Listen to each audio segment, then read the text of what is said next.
വീണ്ടും വചനധ്യാനത്തിലേക്ക് സ്വാഗതം. കർത്താവിന് നന്ദി പറയുന്നു. ഈ ഇന്ന് വിശ്വാസത്തിനെ കുറിച്ചാണ് ഞാൻ പറയാൻ ആഗ്രഹിക്കുന്നത്. ഈ മറ്റുള്ളവരെയൊക്കെ ഉപദേശിക്കാൻ ഭയങ്കര എളുപ്പമാണ്. പക്ഷെ നമ്മൾ തന്നെത്താൻ ഒരു പ്രോബ്ലത്തിലൂടെയൊക്കെ കടന്നു പോകുമ്പോൾ അവിടെയാണ് നമ്മുടെ വിശ്വാസത്തിൻ്റെ കാതൽ പരിശോധിക്കപ്പെടുന്നത്. എല്ലാം ഭംഗിയായിട്ട് പോകുമ്പോൾ എവറിത്തിങ് ഈസ് ഓക്കെ. മറ്റുള്ളവർക്ക് പ്രശ്നങ്ങളുണ്ടാകുമ്പോൾ അപ്പോഴും നമ്മുടെ കാര്യങ്ങളൊക്കെ ഓക്കെ ആണെങ്കിൽ അവരെ ഉപദേശിക്കാൻ എളുപ്പം. പക്ഷെ നമ്മൾ തന്നെ പ്രശ്നങ്ങളിലൂടെ കടന്നു പോകുമ്പോഴാണ് നമ്മുടെ യഥാർത്ഥ വിശ്വാസത്തിൻ്റെ ഡെപ്ത് നമുക്ക് മനസ്സിലാകുന്നത്. പലപ്പോഴും നമ്മൾ പരിഭ്രാന്തരായി പോകും. ഒരു പ്രശ്നം വരുമ്പോൾ നമ്മൾ പരിഭ്രാന്തരായി പോകും. ഈയിടെ അങ്ങനെ ഒരു ഇത് വന്നു കഴിഞ്ഞപ്പോൾ ഞാൻ കർത്താവിനോട് പ്രാർത്ഥിക്കുകയാണ്. പക്ഷേ കർത്താവ് എന്തൊക്കെ നമ്മോട് പറഞ്ഞിരിക്കുന്നു, നീ പ്രാർത്ഥിക്കുന്നതിന് മുമ്പേ തന്നെ അത് നിനക്ക് ലഭിച്ചു കഴിഞ്ഞു എന്ന് വിശ്വസിക്കുക. അങ്ങനെ ഉള്ള വചനങ്ങൾ മനസ്സിലാക്കി ആ വചനങ്ങൾ പ്രഘോഷിക്കുന്ന ഞാൻ, എനിക്കൊരു പ്രശ്നം വരുമ്പോൾ കർത്താവെ ഇത് ശരിയാക്കി തരണമേ എന്ന് കർത്താവിനോട് പ്രാർത്ഥിക്കുമ്പോൾ എവിടെയൊക്കെയോ എന്തൊക്കെയോ ഡിസ്കണക്റ്റഡ് ആയി കിടക്കുന്നു. അപ്പോൾ കർത്താവിൻ്റെ അടുത്ത് ഈ വചനം പറയുന്നുണ്ട്, നിനക്കത് ലഭിച്ചു കഴിഞ്ഞു എന്ന വിശ്വാസത്തോടു കൂടെ നീ പ്രാർത്ഥിക്കുവൻ. വീണ്ടും കർത്താവ് ചോദിക്കുന്നു, ഒരു അശരീരിയനോട് ചോദിക്കുന്നു, ഈ ജീവിതകാലം അത്രയും നീ ആഗ്രഹിച്ച് പ്രാർത്ഥിച്ച കാര്യങ്ങൾ, നല്ല കാര്യങ്ങൾ ഏതാണ് നടക്കാതിരുന്നിട്ടുള്ളത്?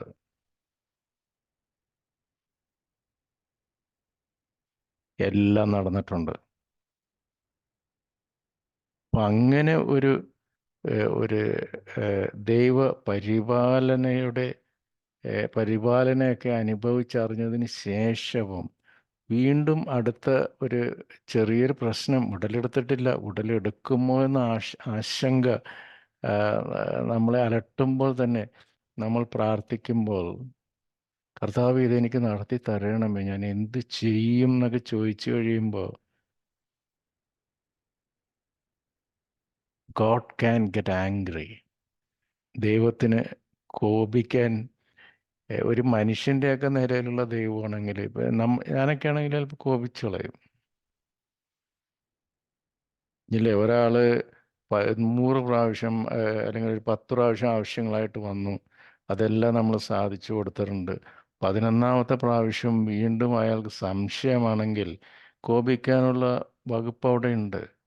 പക്ഷെ നമ്മൾ ഡീൽ ചെയ്യുന്നത് അത്യുന്നതനായ ദൈവത്തിനാണ്. 1000 ദിനങ്ങൾ ഒരു ദിനം പോലെ ഒക്കെ അത്രയും അതുപോലത്തെ വ്യാപ്തിയുള്ള ദൈവത്തിനോടാണ്, സർവശക്തനോടാണ് നമ്മൾ പ്രാർത്ഥിക്കുന്നത്. നമ്മൾ വെറും ദൈവത്തിന് മുമ്പിൽ നമ്മൾ ആരാണ്? ദൈവത്തിന് മുമ്പിൽ നമ്മുടെ ആവശ്യങ്ങൾ എന്താണ്? എത്ര നിസ്സാരങ്ങളാണ്. അപ്പോൾ ഈ ഈജിപ്തിലൂടെ ഇസ്രായേൽ ജനത്തെ നയിച്ച് അവർക്ക് വേണ്ട കാര്യങ്ങളെല്ലാം ചെയ്തു കൊടുത്തിട്ടും അവർ വീണ്ടും സംശയിക്കുന്നു ദൈവത്തിനെ. അതുപോലെ തന്നെയൊക്കെയാണ് നമ്മുടെ നേച്ചറും. എന്തൊക്കെ അനുഗ്രഹങ്ങൾ കർത്താവ് നമുക്ക് നൽകിയിട്ടുണ്ടെങ്കിലും, കർത്താവിൻ്റെ രീതിയിൽ കർത്താവിൻ്റെ സമയത്ത് നമുക്ക് നൽകിയിട്ടുണ്ടെങ്കിലും, വീണ്ടും അവിശ്വാസം നമ്മളെ പിടികൂടുന്നു. ബ്ലൈൻഡായിട്ട് 100% കോൺഫിഡൻസോടുകൂടെ ദൈവത്തിൽ ആശ്രയിക്കാൻ പലപ്പോഴും നമുക്ക് സാധിക്കുന്നില്ല. യോഹന്നാൻ 11:40 വിശ്വസിച്ചാൽ നീ ദൈവമഹത്വം ദർശിക്കുമെന്ന് ഞാൻ നിന്നോട് പറഞ്ഞിട്ടില്ലേ? അതുപോലെ മാർക്കോസ് 9:23 യേശു പറഞ്ഞു, കഴിയുമെങ്കിലൊന്നോ വിശ്വസിക്കുന്നവന് എല്ലാ കാര്യങ്ങളും സാധിക്കും. അതുപോലെ മത്തായി 21:22 യേശു പറഞ്ഞു, സത്യമായി ഞാൻ നിങ്ങളോട് പറയുന്നു, നിങ്ങൾ വിശ്വസിക്കുകയും സംശയിക്കാതിരിക്കുകയും ചെയ്താൽ അത്തിവൃക്ഷത്തോട് ഞാൻ ചെയ്തത് മാത്രമല്ല നിങ്ങൾക്ക് ചെയ്യാൻ കഴിയുക, ഈ മലയോട് ഇവിടെ നിന്ന് മാറി കടലിൽ ചെന്ന് വീഴുക എന്ന് നിങ്ങൾ പറഞ്ഞാൽ അത് സംഭവിക്കും. വിശ്വാസത്തോടെ പ്രാർത്ഥിക്കുന്നതെല്ലാം നിങ്ങൾക്ക് ലഭിക്കും. Underline it. വിശ്വാസത്തോടെ പ്രാർത്ഥിക്കുന്നതെല്ലാം നിങ്ങൾക്ക് ലഭിക്കും. ഇത് ഞാൻ പറയുന്നതല്ല, ബൈബിളിൽ കർത്താവിൻ്റെ വചനങ്ങൾ നമ്മളോട് പറയുന്ന കാര്യങ്ങളാണിത്. മത്തായി 17:20 സത്യമായി ഞാൻ നിങ്ങളോട് പറയുന്നു, നിങ്ങൾക്ക് കടുകുമണിയോളം വിശ്വാസമുണ്ടെങ്കിൽ ഈ മലയോട് ഇവിടെ നിന്ന് മാറി മറ്റൊരു സ്ഥലത്തേക്ക് പോവുക എന്ന് പറഞ്ഞാൽ അത് മാറിപ്പോകും. നിങ്ങൾക്ക് യാതൊന്നും അസാധ്യമായിരിക്കുകയില്ല.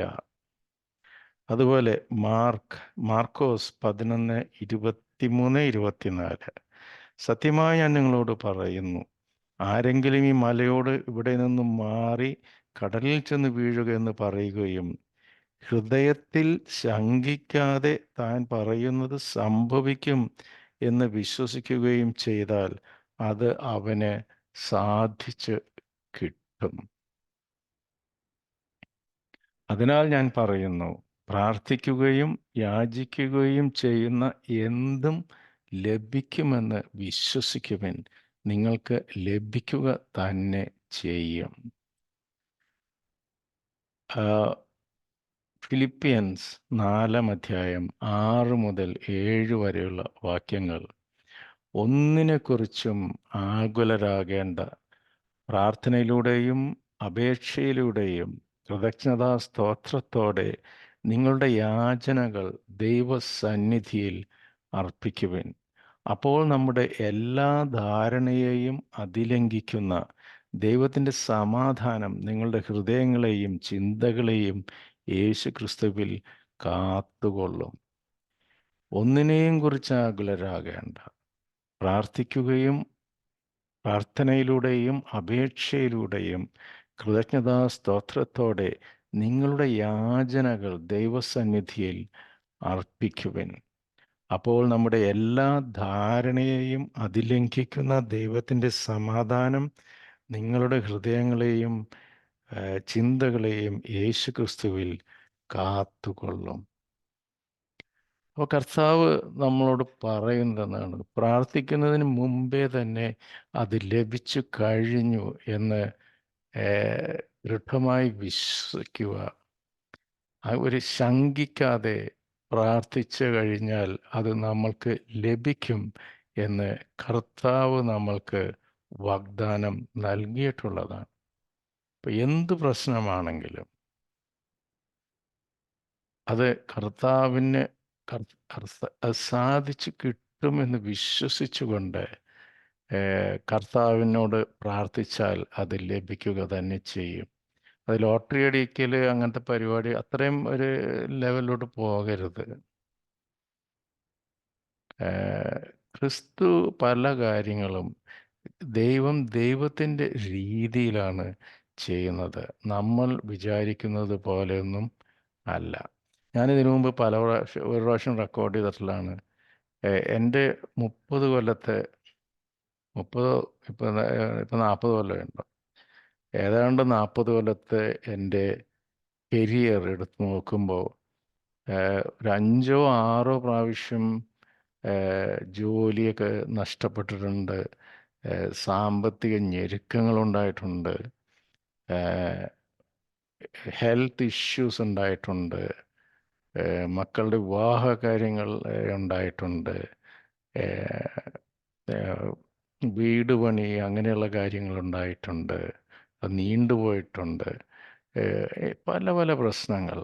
ഇതെല്ലാം കർത്താവിൽ അർപ്പിച്ച് ഡിഗ്രിയുടെ പ്രശ്നങ്ങളുണ്ടായിട്ട് ഇതെല്ലാം എടുത്ത് കർത്താവിന് അർപ്പിച്ച് ഒന്നുകിൽ ഞാൻ അല്ലെങ്കിൽ വീട്ടിലെ മറ്റാരെങ്കിലുമൊക്കെ ആത്മാർത്ഥമായി പ്രാർത്ഥിച്ചതിൻ്റെ ഫലമായി ഇതെല്ലാം ഒരു രീതിയിൽ അല്ലെങ്കിൽ മറ്റൊരു രീതിയിൽ ദൈവത്തിൻ്റെ ദൈവത്തിനൊരു സ്റ്റൈലുണ്ട്. ആ സ്റ്റൈലിൽ ഇതെല്ലാം സോൾവ് ചെയ്യപ്പെട്ടിട്ടുണ്ട്.